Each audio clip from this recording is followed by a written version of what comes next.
ధరావత్ ప్రీతి మరణానికి కారకుడైన మహమ్మద్ సైఫ్ను కఠినంగా శిక్షించాలని తెలంగాణ గిరిజన సంఘం జిల్లా ప్రధాన కార్యదర్శి శంకర్ నాయక్ ప్రభుత్వాన్ని డిమాండ్ చేశారు. ప్రీతి మృతికి నిరసనగా నల్గొండ జిల్లా నాగార్జున సాగర్, తిరుమలగిరి, హలియా మండలాల్లో విద్యా సంస్థలు బంద్ నిర్వహించారు. రాష్ట్రంలో గిరిజనులపై రోజురోజుకు దాడులు, దౌర్జన్యాలు, హత్యలు పెరిగిపోతున్నాయని గిరిజన నాయకులు ఆరోపించారు. వాటిని రాష్ట్ర ప్రభుత్వం అరికట్టడంలో విఫలమైందన్నారు. ప్రీతి కుటుంబానికి ఒకరికి గ్రూప్ 1 స్థాయి ఉద్యోగం ఇవ్వాలని డిమాండ్ చేశారు.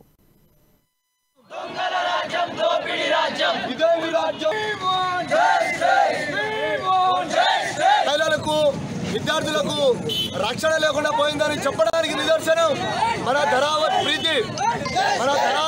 ఈరోజు ఒక ర్యాగింగ్ భూతాన్ని ఎదుర్కోలేక ఈరోజు చనిపోవడం జరిగింది. ఆమె ఆత్మహత్య చేసుకోవాల్సినంత పిరికితనం వ్యక్తి కాదు.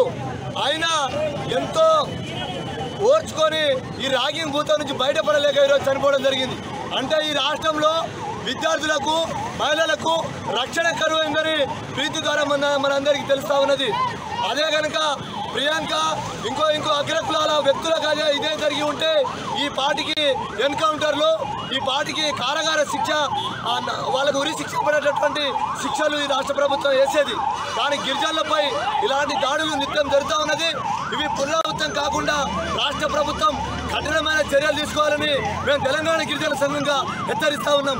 లేని పక్షంలో పెద్ద ఎత్తున ఆందోళన